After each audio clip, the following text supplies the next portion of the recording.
डरावनी रातें YouTube channel पर आपका स्वागत है।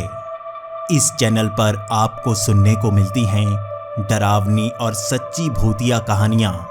तो अगर आपको ऐसी ही वीडियोस देखना पसंद है तो हमारे इस चैनल को सब्सक्राइब करना ना भूलें। तो अब बढ़ते हैं हमारी आज की कहानी की ओर।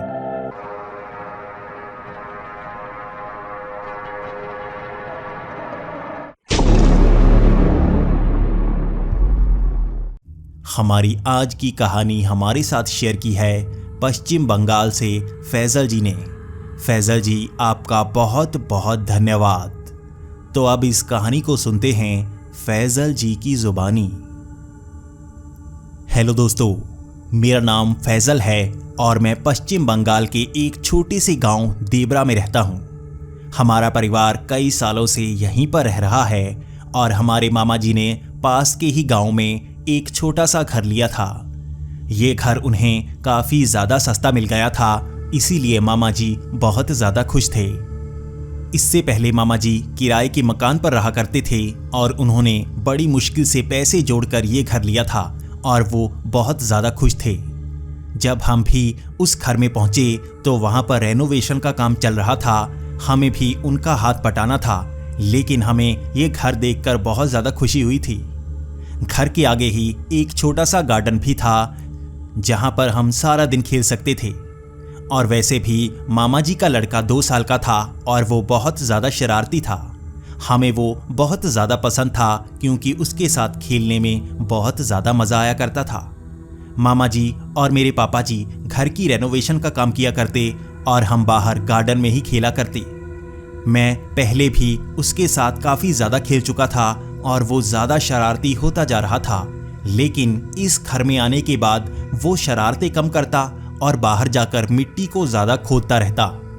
हम सब भी इस बात से परेशान थे कि वो मिट्टी में ही खेलता रहता है और अपने कपड़े हमेशा ही गंदे करके रखता है। लगभग 2 दिनों तक रेनोवेशन का काम हुआ और घर बिल्कुल नए जैसा बन गया। हमें इस घर में काफ़ी ज़्यादा मज़ा आ रहा था और रात के वक्त भी हम काफ़ी देर तक बातें करते ही रहते और खेलते ही रहते। लेकिन तीसरी रात हमारे साथ कुछ ऐसा हुआ जिसने हमें डरा दिया। रात को मुझे काले साए नजर आए। जब मैं बाथरूम जा रहा था तो मुझे बाथरूम के आगे 3 काले साए नजर आए और मैं भागकर मम्मी के पास आ गया। मम्मी ने भी मुझे पानी पिलाया और बेड पर बिठाया। उसके बाद उन्होंने मुझे सोने के लिए कह दिया। मैं सुन पा रहा था, वो परेशान थे। वो कह रहे थे कि बच्चा नींद में भूत प्रेत देख चुका है, इसीलिए डर चुका है। रात के लगभग 3 बजे पापा जी भी बाथरूम के लिए गए और डर कर वापिस आ गए। वो भी सबको यही कह रहे थे कि उन्हें भी 3 साए नजर आ रहे थे। घर में अब सब डर चुके थे। उसकी अगली रात भी सबको इसी तरह काले साए अलग अलग जगह पर नजर आ रहे थे। घर में डर का माहौल बन गया था और सबको यही लग रहा था इस नए घर में भूत प्रेत का साया है। लेकिन उसके बाद कुछ और भी ज़्यादा अजीब हुआ। मामा जी का लड़का बाहर मिट्टी में खेल रहा था। जब मेरा ध्यान उस पर पड़ा तो मैं भी हैरान सा हो गया। वो मिट्टी में खुदाई कर रहा था और बाद में मिट्टी वहीं पर डाल रहा था और ऊपर एक ईंट खड़ी कर रहा था। वो तो जैसे कब्र बना रहा था। ये कई सारी कब्रें थी जिन्हें देखकर मैं डर गया था। मैंने यही पूरी बात मामा जी को बताई और घर में सब बाहर आ गए। इन कब्रों को देखकर सब बहुत ज़्यादा डर गए थे और वो मामा जी के लड़के से पूछ रहे थे आखिर वो ऐसा क्यों कर रहा है। वो 2 ही साल का था, इसलिए ज़्यादा बता नहीं पा रहा था, लेकिन वो काफ़ी घबराया हुआ था और घर की तरफ बार बार इशारा करता जा रहा था। वो घर के अंदर नहीं जाना चाहता था और हम उससे पूछ रहे थे कि वो घर क्यों नहीं जाना चाहता।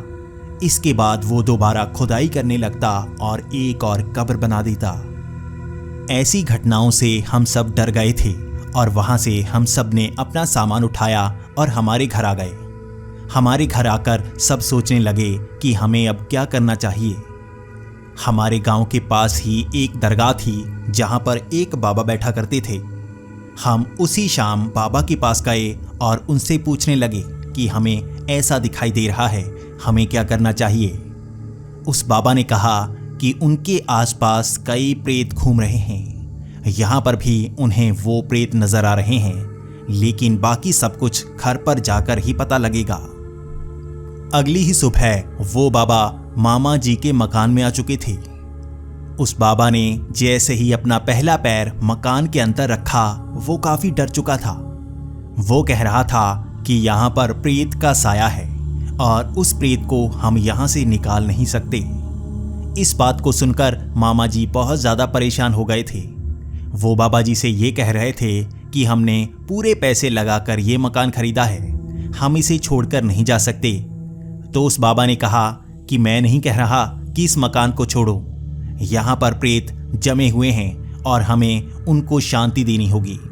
इसके बाद बाबा ने वहाँ पर बहुत सारा झाड़ फूक किया और उसके बाद वो इस नतीजे पर पहुँचे कि यहाँ मकान के नीचे कई कब्रें हैं। उन्हीं कब्रों के प्रेत इस घर के अंदर घूम रहे हैं और वो धीरे धीरे आप सबको बहुत ज़्यादा बीमार कर देंगे और हो सकता है किसी की मौत भी हो जाए। ये सुनने के बाद मामा जी बहुत ज़्यादा डर चुके थे। उसके बाद बाबा ने कहा कि यहाँ खुदाई करके देख लो, जैसे ही तुम्हें यहाँ पर कब्रें मिलेंगी उन्हें कहीं और दफना देना, इस घर पर दोबारा कोई साया नज़र नहीं आएगा। उसके बाद सच में ही हमने उस मकान के नीचे खुदाई करवाई। उस सारे फर्श को तोड़ा गया और नीचे खुदाई की गई। वहाँ पर हमें कुल 5 कब्रें मिली। हमने गार्डन में भी खुदाई करवाई, लेकिन वहाँ पर कोई कब्र नहीं थी। जैसे ही यहाँ पर 5 कब्रें मिलने की खबर मिली तो पूरे गांव में हड़कंप मच गया। मैंने देखा वहाँ पर पुलिस भी आई और उन हड्डियों को टेस्टिंग के लिए ले गए। बाद में उन्होंने हमें बताया कि ये हड्डियाँ 70 से 80 साल पुरानी हैं। पहले तो पुलिस को शक था कि किसी को मारकर यहाँ दफनाया तो नहीं गया, लेकिन बाद में उनका शक दूर हो चुका था। इसके बाद हमने उन सारी हड्डियों को कहीं और कब्रिस्तान में दफन कर दिया। उस दिन के बाद हमें कभी वो काले साए घर में नजर नहीं आए। हमने दोबारा बाबा को घर बुलाकर झाड़ फूंक भी करवाया और उसके बाद ही हमारे मन को शांति मिली। आज भी हमें कभी कभी वो काले साए सपनों में नजर आते हैं, लेकिन यकीनी तौर पर हमारी आंखों के सामने वो साए कभी नहीं आते।